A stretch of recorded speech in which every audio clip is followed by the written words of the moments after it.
salut et bienvenue sur Marmax Gamer et aujourd'hui on part sur l'île Maurice pour faire un react de 4 vidéos. Dans la première vidéo, nous verrons une famille qui s'est installée et qui a fait son commerce à l'île Maurice. De bleu sur l'océan, comment c'est magnifique. Waouh. Dans une deuxième vidéo, nous verrons l'actualité mauricienne. Il tente de sectionner le sexe de son neveu. Dans une troisième vidéo, nous verrons une femme d'affaires qui mène son business. Allez. Ta marque de fabrique? Des villas et appartements au toit bleu.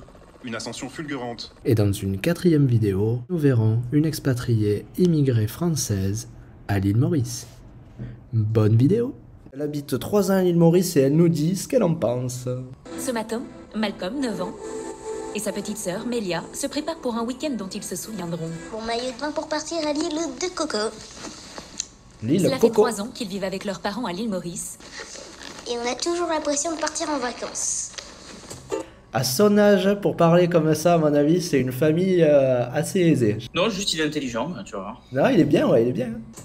Aurélie, la maman, Judicaël, le papa, ils partent ce week-end sur une île privée, tous ensemble. Ah, Après c'est une trop heure de bien. route, ils arrivent à l'embarcadère, où les attend un accueil personnalisé. Oh, mais ça fait rêver, ça te fait pas rêver, toi? Oui et non. Oui, ça fait rêver, mais non, parce que en fait, j'ai déjà fait vie sur une île vraiment éloignée comme ça, et c'est bien 4-5 ans, après ça devient compliqué. Ah ouais, la monotonie, toujours voir la même chose. Ouais, c'est ça, ça fait 50 km de long, et puis après, il y a aussi des soucis dans le sens où si t'es quelqu'un de technologique, fret, envoi postaux et tout ça, tout va mettre du temps, donc s'il te faut une pièce ou s'il te faut n'importe quoi, c'est la galère. Ah ouais. Ça dépend du mode de vie et de ce qu'on fait. Ça dépend, ouais, Ah oui, ça dépend complètement. des gens. Ouais. C'est pas ça, il y a des endroits où il y a à peu près la même qualité de vie et t'es quand même sur un continent, quoi. L'impression d'avoir une petite vie de star. Non, c'est top. On profite de tout ce qu'on a autour de nous. On a vraiment cette chance-là. Vous avez vu le lagon, les différents de bleu sur l'océan, comment c'est magnifique. Waouh. Après, je vais pas dire de bêtises, mais il me semble Maurice, c'est pas baignable partout. Ah, les requins. Non, pas forcément les requins, mais il y a des zones protégées, des zones navigables. Tu l'as vu là, le mec là à gauche avec son petit string moule bite là, hein? Il y avait un petit moule bite là. Hein. Mais ici, le salaire moyen est de moins de 300 €. Alors la famille a un niveau de vie bien supérieur à celui qu'elle aurait en France. Ah ouais, ils sont à 5000 € par mois à deux. Et là, du coup, c'est 500 € le revenu moyen. Donc, ils sont 5 fois au-dessus du revenu moyen. À deux, hein. Ouais. C'est pas mal, hein. Ouais. Judicaël, le papa, est originaire de La Réunion. Il a quitté l'île à l'âge de 4 ans. Et big up à la Réunion. Si t'es de la Réunion, mets un commentaire, mets un post. Et pensez à vous abonner. Du coup, c'est des voisins, la Réunion et l'île Maurice. Et le billet d'avion est affreusement cher par rapport à la distance. C'est le coup de foudre. Ah, ils sont mignons tous les deux. J'en ai un patinoire. Et voilà, donc qui dit patinoire, ça a bien patiné. Quand Judicaël a voulu retourner à La Réunion, Aurélie l'a suivi. Ensemble, ils ouvrent plusieurs salons de coiffure. Ah. Mais en 2014, ils font faillite et perdent leur Oh merde. Merci l'URSSAF. Ils ont fait faillite quand? Parce que c'est tout aussi bien, c'est avec le Covid aussi, non? En 2014, c'était Ah oui. non, c'est l'URSSAF au vide. C'est ça. Bon, au début, quand j'étais à La Réunion, quand mes parents ont dit qu'on allait partir à Maurice, j'étais stressée, j'avais peur de changer. Ah, mais il a quel âge? Il a 5 ans et ils sont partis il y a 3 ans, il a 2 ans, et il y a 2 ans, il se posait des questions, Mais il est malin, ce gamin, il est malin. Toute la famille est repartie à zéro. Pour s'installer sur l'île Maurice, Judicaël et Aurélie ont emprunté 35 000 € à leur famille. Ah, ça fait du bien des fois de remettre les pendules comme ça à zéro, de repartir sur des bases saines et de refaire une aventure. Hein. T'en penses quoi? Ouais, je pense heureusement il y avait la famille. Hein. Ah, 35 000 €, hein. C'est pas rien, c'est c'est pas bien. rien, c'est pas rien. Ouais, c'est pas énorme, hein. C'est De pas quoi énorme pour un lancer leur nouveau business. salon de coiffure. T'as vu? On dirait trop, mais ça c'est mes yeux, mais leur logo, non. leur logo il Non, ressemble c'est- au logo de la Nintendo 64, mec, de Mais non, loin. c'est un cube. C'est un N, comme un cube avec un N, tu sais. De quoi Ou la lancer leur GameCube. nouveau salon de Ah, c'est la coiffure. GameCube. J'adore Nintendo. On va dégrader ces parties-là.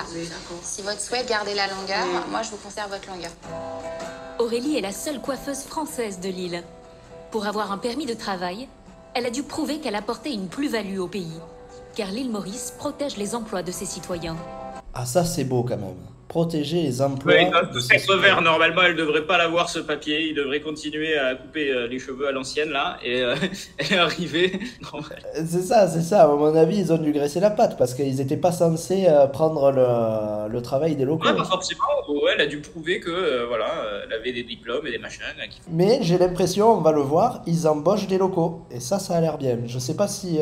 C'est normal, ils ont pas le choix. En fait, si eux déjà ils ont galéré à avoir un visa pour être proprio du salon. Alors du coup, ils peuvent pas embaucher des Français pour les faire travailler, parce qu'il va falloir qu'ils fassent des papiers.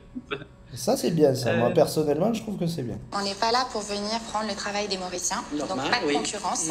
Mais c'est quand même ce qu'on a fait. C'est vrai, c'est horrible. Quand même on n'est pas là pour prendre leur travail, bon, nous, on l'a pris. Mais on n'est pas là pour ça. Hein. Voilà. Bah, y en a qu'un, voilà, c'est les seuls. Voilà, c'est l'exception qui confirme la règle. Quelque chose de luxe et qui ne soit pas en compétition avec eux. Cette innovation, ce sont les ciseaux Voilà. qu'Aurélie utilise. C'est une invention taïwanaise. Elle a acheté l'exclusivité pour tout l'océan Indien. Là, par exemple, je vais vous montrer, vous avez... qu'il faut aller arriver avec une nouvelle gamme de ciseaux taïwanais, de dire oui, non mais moi je coupe qu'avec des ciseaux comme ça. C'est ça. Et du coup, c'est pas pareil que vous. Parce que les ciseaux, ils sont décrantés, j'ai l'impression. C'est des ciseaux crantés taïwanais, donc là, c'est le truc qui change. C'est des ciseaux à tes que vous retrouvez chez la plupart des coiffeurs. Là, on a un ciseau pour dégrader. Que je peux justement venir superposer. Non mais ça, mon coiffeur est là depuis, je crois, 1990 quoi. J'ai toujours eu ma coupe avec des ciseaux dégradés. Même ma mère qui me coupait les cheveux quand j'étais petit. Ils avaient jamais vu ça et elle a glitché avec les ciseaux. Elle a glitché. Poser à mes ciseaux, qui me fait 2 ciseaux en un. D'accord. Aurélie peut Non mais c'est quoi ce truc de... En plus ça sert à rien. Quand tu décrantes, tu coupes pas les cheveux. Si tu coupes, ça sert à rien. Tu t'en coupes 1 sur 2, t'en coupes pas 1 sur 1, enfin je comprends pas là. Il peut ainsi fixer jusqu'à 3 paires de ciseaux. L'intérêt, un gain de temps puisqu'elle coupe, dégrade et... Ah, elle a matrixé le truc, elle a mis 3 ciseaux à décranter côte à côte et c'est ça l'invention. Et c'est ça qui fait qu'elle peut travailler à l'île Maurice. Mais les mecs ils ont glitché, c'est incroyable. Et dites-nous en commentaire franchement ce que vous en pensez. Moi j'ai ma petite idée, c'est quand même du glitch, c'est quand même sacrément culotté, mais bon ils y sont arrivés, mais dites-nous ce que vous pensez, parce que franchement c'est culotté. Hein. Et effile les cheveux d'un seul geste. Grâce à cela, elle peut se permettre de faire payer sa coupe 10 fois plus cher que les coiffeurs locaux. What 10 fois plus cher. Et 3 paires de ciseaux 10 fois plus cher, putain le ratio, bah putain. Et elle va plus vite en plus, elle dit, ça devrait être moins cher, ça va plus vite. Ah ouais, mais pas que. Le truc qu'il y a, c'est aussi que quand tu vas dans ces pays-là, en général, déjà, ils n'ont pas les mêmes cheveux, ils ont beau voir des Européens. Et souvent, tu ressors avec une tête qui est compliquée. On est d'accord, hein. Quand tu vas en voyage ou que tu es un peu plus longtemps dans le pays et que tu as des locaux qui te font la coupe de cheveux, c'est très dur pour nous de leur expliquer ce qu'on veut. Hein. Ils ont du mal. Ah non, mais c'est même pas très dur, c'est que ça dépend des régions, tu sors avec des coupes différentes. C'est ça. Moi, on me considère comme une aubergine quand je ressors de là. J'ai une tête d'aubergine. Il me faut la tête d'aubergine, quoi, putain. Bon, ben, elle était géniale, cette vidéo. Allez, on regarde le journal télé de l'île Maurice et attention, c'est choc. Ouah, ça envoie. Il tente de sectionner le sexe de son neveu. Un habitant de Cormana, Tranquebar, est activement recherché. Le suspect n'a pas apprécié que son neveu joue avec les jouets de son fils. Aïe, oui. On coupe le sexe direct. C'est violent un peu quand même. C'est violent, là. Je vais te couper le sexe. Voilà, donc il a donné le joujou et du coup, là il y a l'oncle, il a pété un câble et il a dit je vais te couper le pénis. C'est sûr que si le mec il commence à lui faire toucher le joujou au gamin, là, moi je lui donne pas tout à fait tort. Hein. Exactement. Là elle va en venir au moment où l'oncle s'énerve. D'accord. C'est par rapport à ça qui m'a des problèmes à arriver. Et après ça, l'autre dernier, tout le monde a compris. Il prend un couteau, il passe sur le sexe. parle quand même pas mal français. J'arrive à comprendre la journaliste. Pas la dame, mais la journaliste. Ouais, balèze, La balèze. dame, Hein. C'est vachement. Je comprenais, mais... Ouais, à un moment, elle a dit, voilà, il y a eu embrouille, bon, il a touché, il a montré le joujou, il fallait pas. Après, il a commencé à y frapper les mains, à le frapper, et puis après, il a voulu lui couper le zizi, le sexe. Mais ça va, au final, il lui a pas coupé. Mais en vrai, mettez-le en commentaire, qu'est-ce qu'on fait? On coupe pas? Parce que franchement, là, c'est vraiment dégueulasse de montrer ça à un gamin. Ah ouais. L'autre petit. Ah ouais, non, ça ne se fait pas. Allez, qu'est-ce qu'on a de plus dans les informations? On va regarder un petit peu. Le public portugais qui vient supporter nous ici dans Kodan. Alors ça, je savais pas que ça existait, mais en Chine, c'est le Dragon Boat Festival. C'est merveilleux et on l'a à Sète, ville de Sète, sud de la France, les joutes françaises. Oui, mais c'est pas les mêmes barques là. Ah, c'est de la... Là, ils y vont, là, hein. Purée. Mais c'est moi ou il y en a qu'un qui rame à chaque Il y en a un, les autres ils regardent. Mais... Ah ben ça fait plaisir. Cet événement organisé par le ministère des Arts et de la Culture. On va voir cette femme d'affaires mauricienne qui dérange. T'es prêt, Guillaume? Allez, let's go. Allez. Sa marque de fabrique? Des villas et appartements au toit bleu. Une ascension fulgurante. À 22 ans, Lise part en Angleterre avec 450 € en poche. Elle vend des t-shirts made in Maurice sur les marchés. Elle parvient à convaincre un banquier de lui faire crédit et achète une maison dont elle loue chaque chambre. Pendant 10 ans, elle réinvestit tous ses bénéfices dans la pierre. Aujourd'hui, 300 personnes travaillent pour elle. Ça a bien marché pour elle, les investissements, hein. Tout sur des rails. Hein. Certains disent que les femmes ne peuvent rien faire et tout. Ben voilà le bon exemple. Là, c'est l'exemple pur pour toutes les femmes de montrer qu'il y a du potentiel, il y a possibilité. La femme d'affaires a aussi 3 masseuses, un coach, un chauffeur, une assistante, une intendante et 4 employés de maison pour cette villa de plus de 800 mètres carrés. Ah, et si t'aimes bien ce genre de vidéo, pense à t'abonner. Mais tu sais quoi, être majordome, je me demande si des fois c'est pas forcément une mauvaise vie, hein, parce que tu vis tout le temps dans le luxe de ces gens-là, t'en profites indirectement. Tous les matins, Lise et sa fille, Sharon, se retrouvent pour une réunion de famille un peu particulière. On y parle gros sous et chantier. Elles ont fait fortune, mais s'imposer ici n'a pas été une mince affaire. On est devant nous. Quand ils ont su que je faisais un succès à l'île Maurice, là j'ai eu quand même pas mal de problèmes. Ils ont tout fait pour les descendre. Je suis une femme, je suis créole, je suis noire. Fille d'une femme de ménage, son... Attends, excuse, par contre j'ai pas compris, ils ont tout fait pour me descendre en mode descendre l'entreprise, ou tu penses que c'est devenu physique et qu'il y a eu des représailles? Non, alors en fait elle a été confrontée à un truc qui s'appelle la concurrence et elle a du mal le vivre et du coup elle a dû rapporter ça à sa couleur de peau certainement. Parce qu'elle s'est dit que si elle était blanche, qu'elle était arrivée là, qu'elle avait fait des investissements, les gens l'auraient accueillie à bras ouverts, elle aurait eu aucun problème. Et ça aurait été fatalement super facile parce que les autres, ils l'auraient même aidé dans ces trucs, quoi, tu vois. Tu passes à ce point-là? On est ce genre de discours. Ouais, la meuf, elle a réussi, mais bon. Non, mais en même temps, si jamais c'est posé comme ça et que c'est posé genre mon insolente réussite agace, effectivement. Bah, ça agace tout. En fait, ça, n'importe quelle réussite agacera, jalousie, et puis là, comme tu dis, hein, là, dès que tu commences à avoir un peu trop de concurrence, forcément, hein, les concurrents, c'est pas des tendres, hein, ils sont pas là pour te faire du bien. Quoi. Surtout, vu l'étendue de son empire, ah ouais. effectivement. Tant que ça en reste, voilà, tant que ça en reste, que c'est pas des truands qui commencent à toucher à la vie de famille, à la vie des personnes. Après, ça peut tomber loin quand même, parce qu'elle a j'ai entendu qu'elle avait des boîtes de nuit et tout. Ça peut aller vers le milieu de la nuit.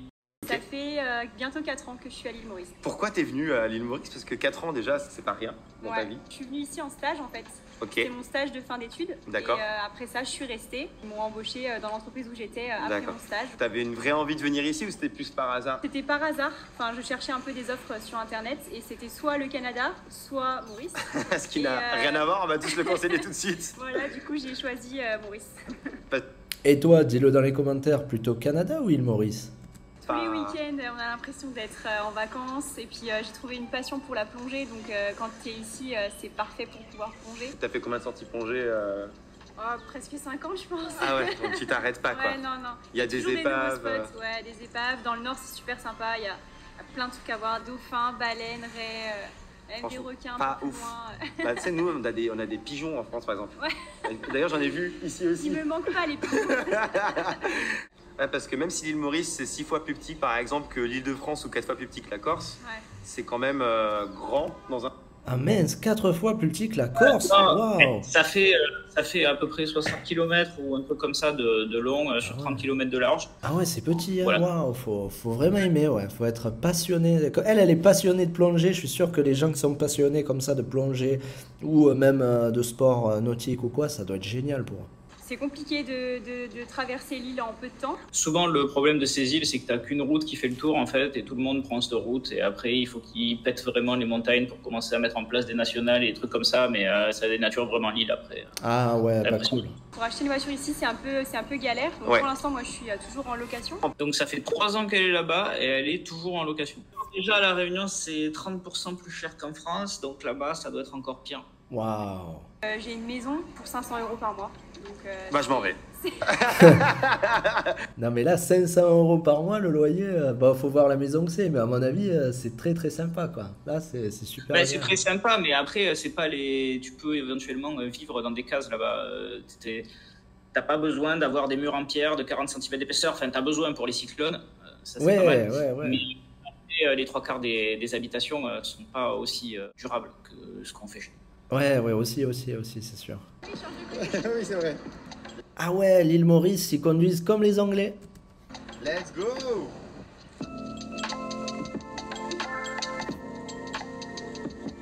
Et au final, est-ce que toi qui habites là depuis longtemps, tu te lasses pas, entre guillemets, de la vie sur une île?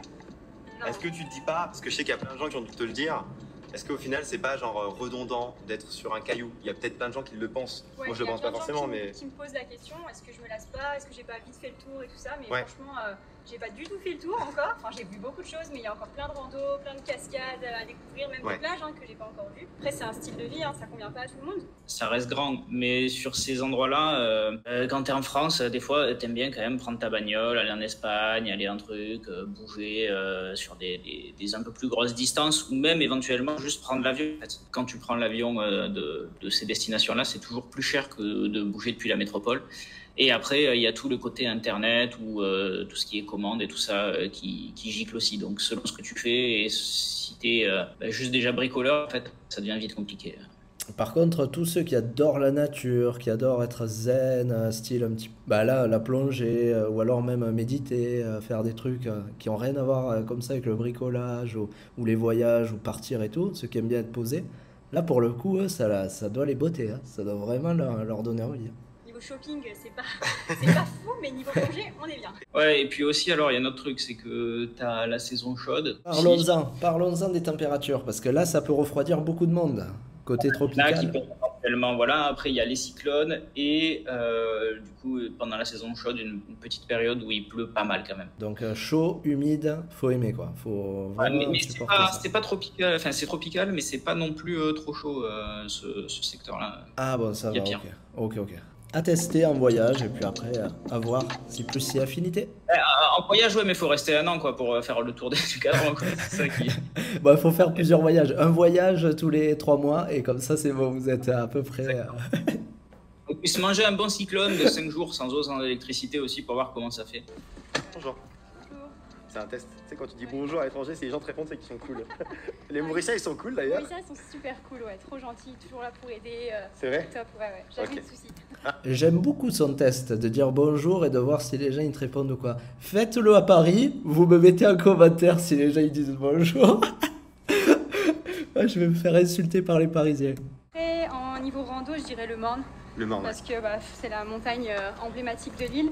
Oh là là là là là là, la vue, mais c'est énorme. Je sais que la première fois, voilà, ça te fait un choc, je pense, c'était waouh, c'est magnifique. Et après, c'est vrai que... Il faut y grimper là, tu la mérites ta vue, je te le dis. Ah là, oui, c'est ça qui est bien, t'as raison, c'est qu'en plus, il faut la vérité. Ah, c'est trop bien.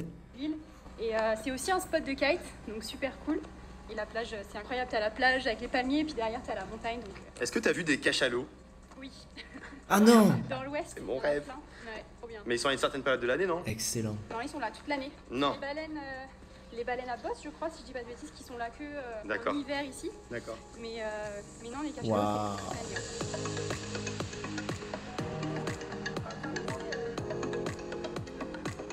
Quels sont les secteurs qui recrutent? Quel type de métier tu peux faire? Alors je pense qu'en marketing, il y a pas mal d'offres ici. Tout ce qui est aussi la banque. Ok. Après, c'est plus des métiers un peu, ouais, je dirais administratifs, de bureau sûrement pour les expats. Il y a par exemple des salons de coiffure qui se sont ouverts par des... Eh oui, on a vu le salon de coiffure, mais il faut avoir le ciseau. Non, mais ce qu'on a vu, c'était un salon de coiffure. Et ils disaient qu'ils étaient seuls. Là, maintenant, ils commencent à parler de plusieurs salons de coiffure. Donc, je pense qu'il y en a 2-3 qui ont fait le glitch du triple ciseau. Là. C'est clair. C'est clair. On a été un peu lointain. Maintenant, ils doivent plus trop gagner 5000 balles par mois. Ils doivent plus trop être le seul salon sur l'île. Ah ouais. Ben, c'est ça, à leur retour. Alors que c'est censé être un boulot protégé par les Mauriciens, quoi. C'est ça, c'est ça. Un boulot protégé pour les Mauriciens, et là ils sont en train de tout leur niquer, quoi. Les autres ils doivent tirer la gueule. Aïe, pas bien. Peut-être que l'île Maurice n'est pas adaptée à n'importe quoi, hein, aux familles. Non, peut-être. Si, les familles. Je crois qu'elle n'est pas très renseignée parce qu'en vrai, si les coiffeurs c'est protégé, la location de jet ski, il doit y avoir tout un tas de trucs comme ça qui sont protégés aussi et que du coup tu peux pas venir faire. Donc ouais, venez tous les secteurs. Ouais, c'est clair. Non, méfiez-vous, renseignez-vous avant d'y aller parce que c'est clair que non, l'île Maurice ils sont très protectionnistes et moi je les respecte. Hein, je trouve que c'est très bien ça de protéger les emplois pour ces locaux, c'est trop bien. Ce serait bien s'il est payé un peu mieux, mais oui. Après, bon, le coût de la vie est différent selon les pays. Non, il n'y a que la manne du touriste, c'est juste ça. Il n'y a pas d'industrialisation, il n'y a pas de production, rien du tout. Et du coup, c'est pas de chagrin. Et puis attends, non, mais c'est pas ça, c'est que toute la technologie, t'es obligé de l'importer. Alors, c'est compliqué, ça vient de loin. Pas que la technologie, les touristes, ce qu'ils mangent, t'es obligé de l'importer. Et t'importes tout. C'est très compliqué de faire de la thune même avec les touristes. Eh oui, non, c'est vrai que c'est compliqué. On verra peut-être plus tard dans certaines vidéos, mais quand ça commence à devenir sur-touristique, là, ça crée des problèmes, mais d'une autre ampleur carrément. Il n'y a même plus de problème juste de nourriture ou quoi que ce soit. Les locaux, des fois, ils en peuvent même plus. Quand il y a trop de touristes, après, c'est la goutte d'eau qui fait déborder le vase. Là, heureusement, ils y sont pas encore. Et j'espère que jamais à l'île Maurice, ils auront ce problème. Et je te propose de changer d'endroit pour que tu m'emmènes découvrir la gastronomie mauricienne. Très bon. Ah, c'est magnifique quand même. Hein. Oh là là, rien que pour la rando, j'ai envie d'y aller, moi. Ah, en vrai, c'est sympa, ça, pour aller en vacances. Tu vas faire quelques randos. Un petit boui-boui mauricien. Ouais. Il y en a un peu partout. Ouais, il y en a partout. C'est une baraque à frites mauricienne. Partout, surtout vers la plage. Donc c'est top. Okay. Du riz, t'as la nourriture un peu chinoise, indienne. Ah, stylé. Énergie, t'as vu, ils écoutaient Énergie. Sauf de la frite, Maxime. Hein. Ah oui. Donc tu disais que quand même, en gros, niveau gastronomie, il y en a pour tous les goûts. Genre végétarien. Ouais, végétarien, cuisine indienne, cuisine chinoise. Et ça fait un petit peu comme à La Réunion, non? Où t'as pas mal de mix et où tu peux avoir plein de styles différents de nourriture. Oui. Cuisine chinoise, il y a aussi de la cuisine européenne, créole. Il y a même des restaurants, même vegan, tu m'as dit, oui, au nord dans de l'île. le nord de l'île, il y a des restos vegan. Ouais, donc il y en a vraiment pour tous les goûts. Il y a pour tout le monde, ouais. Alors c'est quoi ça par exemple? Des boulettes. Des boulettes de boulettes végétariennes, de chouchou, et là, fromage. Vas-y, montre-moi un peu à quoi ça ressemble. Ça c'est cheese. Ça c'est fromage, ouais. Ok, et ça c'est chouchou. Chouchou c'est quoi? C'est un légume d'ici. Attendez, je vais tester avec style et délicatesse. Comme vous pouvez le voir, ça va être très beau. Le chouchou, c'est comme de la courge. C'est un nom. Christophine. Voilà, Christophine. Christophine, d'accord. Quels sont les avantages au final de vivre à l'île Maurice? Il y en a beaucoup. Le climat, il fait beau toute l'année. Je vois pas de quoi tu parles. Hein. Alors le climat, par contre, mettre une petite nuance, il fait beau, mais rappelle-toi ce que tu nous avais dit là sur la lumière. Ah oui, t'es toujours en 12-12. Ouais, 12-12, donc à 6 h du soir, il fait nuit. Hein. Il y a une petite période cyclonique pendant 2-3 mois de l'année, mais bon, ça va. Et 2-3 mois de l'année quand même, hein. Faut... Qui dit cyclone, dit pluie. Ciblé par un cyclone, mais après, en général, les cyclones, c'est entre une journée et 3-4 jours. Ouais, ok. Bon, après, voilà. Après, si tout est prévu, si les infrastructures sont là, si la maison, elle tombe pas et que t'as pas de soucis, ça va. Mais c'est vrai qu'on a vu quand même pas mal d'accidents dans les cyclones et c'est terrible. Et on a une pensée pour tous les gens qui ont eu des problèmes avec les cyclones. C'est vraiment la nature, franchement, les forces de la nature, c'est incroyable. C'est chiant après parce que des fois t'as plus de jus, puis après il y a tout partout, ton jardin c'est le bordel. C'est ça. Des fois pendant 3 jours, enfin c'est juste chiant surtout. C'est ouais, voilà. Donc. Il faut avoir envie de fermer chez soi entre 1 et 3 jours sans pouvoir ouvrir les fenêtres. Ouais, mais c'est-à-dire, voilà, il faut pas y aller comme ça, se dire, vas-y, je vais vivre à l'île Maurice, je connais pas du tout. Il faut être préparé à ça, quoi. Il y a des gens, ils sont pas préparés. Il y a des gens, ils ont vécu à l'île de la Réunion ou dans d'autres îles et ils connaissent, ils savent, et ils comprennent. Il y a des gens qui comprennent pas, ils y vont et boum, ça leur tombe sur le coin de la gueule et là c'est dommage quoi. Il faut bien s'informer quoi avant d'aller vivre sur une île je pense. Mais c'est paradisiaque, hein. C'est vraiment magnifique. Waouh. Et aussi oui, il y a des moustiques au paradis. Ah oui, les moustiques au paradis, on n'en a pas parlé. Peut-être qu'elle va terminer sur ça, on va voir. J'ai une toute dernière question pour toi, la question ultime. Qu'est-ce que tu dirais à la Mégane qui est arrivée à 4 ans, donc juste avant qu'elle parte? Je lui dirais de foncer, d'y aller, que je vais voir des choses magnifiques et que je vais rencontrer plein de gens. Et que surtout ne pas hésiter et foncer quoi. Il y a aucun... Bon, bah sur ces notes positives, elle n'aura pas parlé des moustiques, mais bon, après tout, c'est pas le plus important. Le plus important, c'est d'aimer ce qu'on fait, de s'éclater, de vivre sa vie. Et on vous dit à plus pour la prochaine vidéo d'expat immigrés, émigrés dans le monde. À plus!